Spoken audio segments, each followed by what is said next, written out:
बुलाएंगे नहीं तो मैं जाऊंगा भी नहीं, जुस्तजू भी नहीं है जाने की।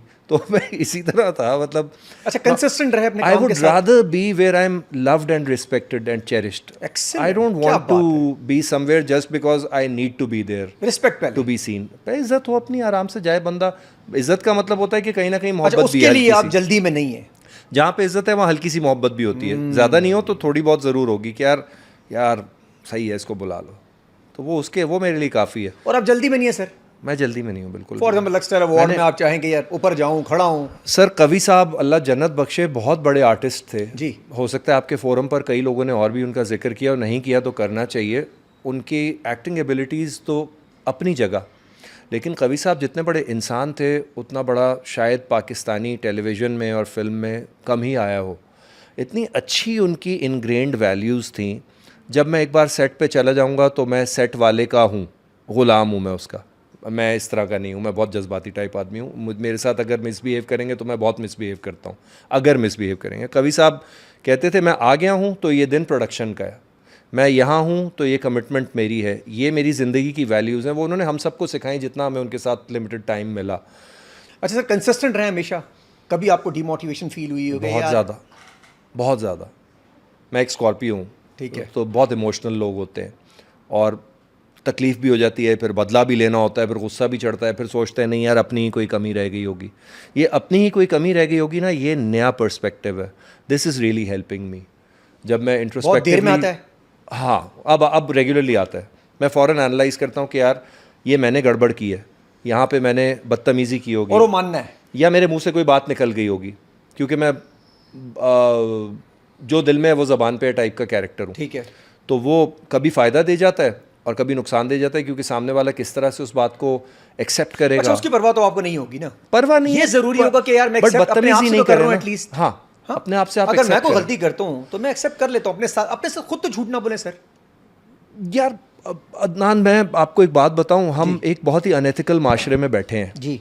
और यहाँ पर इतनी सारी अनएथिकल चीज़ें हो जाती हैं जो जिनके बारे में हम कुछ कह नहीं सकते। हमारे कॉन्ट्रैक्ट्स होते हैं जो हमें मिलने के बाद वापस चले जाते हैं, ठीक है, साइन हो जाते हैं रोल्स के लिए आप, और उसके बाद वो रोल किसी और को मिल जाता है।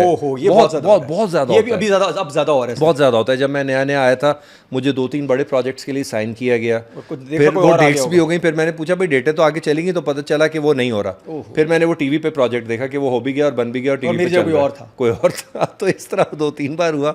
अच्छा, कोई वजह हो ना, मेरी एक्टिंग उनसे कमज़ोर हो, चलो समझ आती है, मैं उनसे कम शक्ल का हूँ समझ आती है, या मैं उस रोल के लिए अप्रोप्रिएट नहीं हूँ समझ आती है, बट यार have the guts to admit it to the guy यार। नहीं, वो नहीं करेंगे, बोल देना यार, नहीं करेंगे। ठीक है, आज भी हो रहा है ये मेरे साथ नहीं हो रहा, आज भी हो रहा है। मैं भी पॉडकास्ट किए पिछले 1-2 महीने में, बहुत सारे लोग शिकायत कर रहे हैं, बहुत सारे यार लोग हमें यहाँ तक स्क्रिप्ट दे दिया जाता है कि ये मतलब रिवीजन ये वो सब कुछ हो जाता है, बट चेक की बारी है या हमें बुलाना है तो उसके बाद आवाज़ नहीं आती। मैनिपुलेशन भी बहुत है, और रिप्लेसमेंट जो कह रहे हैं हो रही है वो इस बिना पे हो रही है कि मेरी आपके साथ अच्छी PR है। वो कुछ कह नहीं सकते, वो अपने फैसले के at the end of the day it's a business, तो बिजनेस डिसीजन है। अगर वो उनको पसंद है तो वो अपना नुकसान कराएंगे, या अगर वो बड़ा आर्टिस्ट है तो अपना फ़ायदा कराएंगे, जो भी है वो अपना एंड देख रहे हैं ना।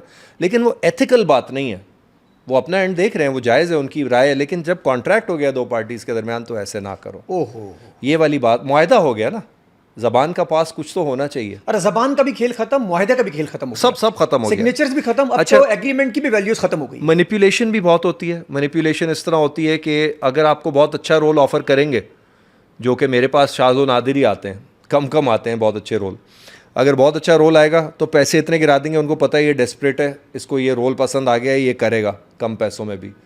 भाई माकियावेलियन स्ट्रैटेजी है, आप इस्तेमाल कर रहे हैं रिसोर्सेज को, आपको पता है कि सामने वाला जो है वो वीक फुटिंग पे है। ये भी अनएथिकल है, ये भी अनएथिकल है, अनएथिकल है ना, अनएथिकल तो है, आप इस्तेसाल कर रहे हैं, आप एक्सप्लॉइट कर रहे हैं ना किसी को। आपको पता है कि ये इसका टैलेंट हमारे काम तो आएगा, लेकिन हम इसको सस्ते में ले लेंगे। और मेरे जैसा आदमी, यार रोल है यार, ये यादगार हो जाएगा यार, इसमें मैं ये कर सकता हूँ, मेरे अंदर का वो छोटा सा जो भी एक्टर है वो जागता है कि यार इससे तो सीन बन जाएगा बड़ा, तो कर लेते हैं, तो मैं वो कर लेता हूँ। और फिर उसके बाद अब जैसे इसका फ़ायदा उठाते हैं। Let me give you an example. एक बहुत बड़ा ड्रामा, जी, ठीक है, बहुत बड़ा हिट हुआ, उसका नाम था कैसी तेरी खुदगर्जी। कैसी तेरी खुदगर्जी, ठीक है। 2022-23 में एयर हुआ था ARY पे, और माशाल्लाह उस साल का टॉप ट्रेंडिंग ड्रामा था। ठीक है। और दानिश और दुर्रे फिशा को स्काई रॉकेट करके और भी बड़ा स्टार बना दिया। दुर्रे उस वक्त नई नई आई थी। भाई साहब, जो मेरा नॉर्मल फ़ी उस वक्त था उसका 40% मुझे उस ड्रामे के लिए मिला था। क्यों मिला था? क्योंकि अभी तो कोविड ख़त्म हुआ है, तो आपको पता है सबके पैसे गिर गए हैं, ये हुआ है और वो हुआ है। और दानिश को और दुर्रे फिशा को पूरे पैसे मिले होंगे? नहीं, वो मुझे नहीं पता, वो उनका जो भी नेगोशिएशन हुई हो, it was on the table. ऐसा नहीं है कि मुझसे कोई इलीगल या अंडर हैंडेड प्रैक्टिस करके वो करवाया गया हो। बट मैंने भी सोचा यार कि यार इतने कम पैसे। फिर मैंने कहा यार नोमान भाई हैं, दानिश है, मेरा बहुत इंपॉर्टेंट रोल है, मेरे लिए बड़ा अच्छा हो जाएगा। लेकिन एक और मसला नहीं आता, मतलब जब आप बार बार एक्सेप्ट करने लगते हैं तो अगले को रियलाइज नहीं हो जाता कि यार ये कर लेगा। हाँ, तो वही तो गलती है, यही तो गलतियाँ हैं।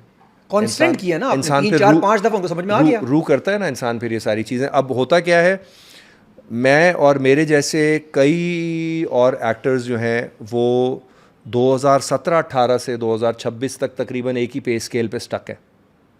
वो तो मेरा अल्लाह बड़ा कारसाज है, बहुत ही मोहब्बत करने वाला है मेरे साथ, कि मेरा म्यूज़िक का करियर थ्राइव करना शुरू हो गया and I started getting concerts.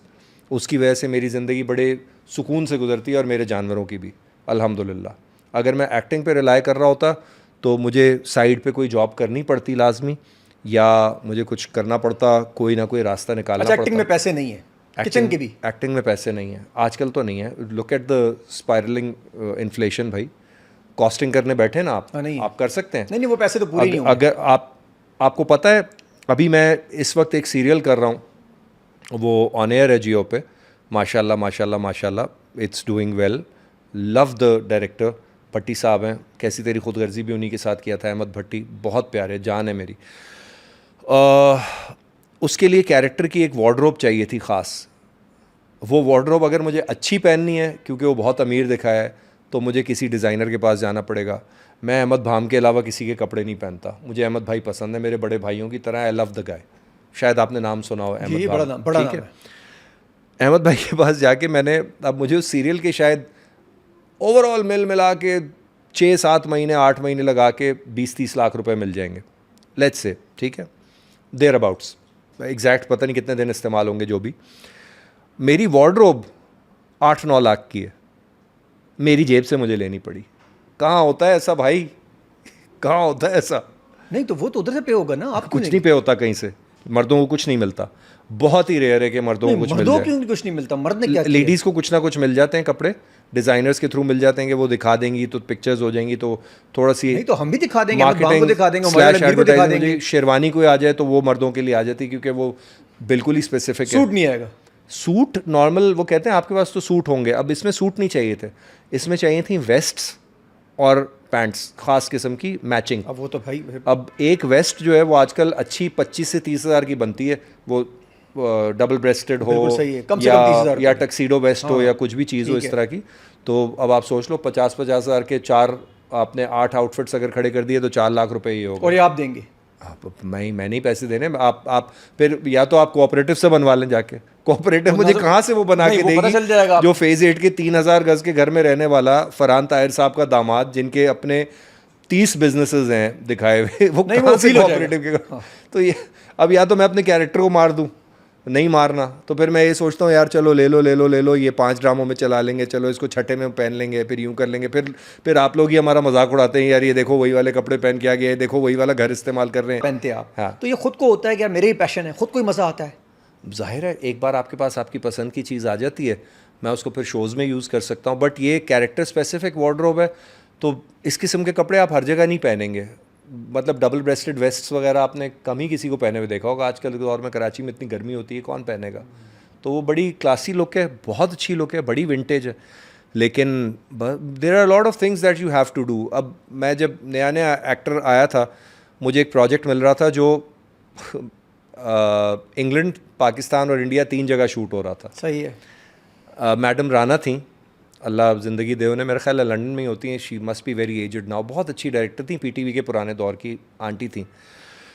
तो उन्होंने कोई 36-37 लोगों के ऑडिशन में से मुझे लीड के लिए सेलेक्ट किया।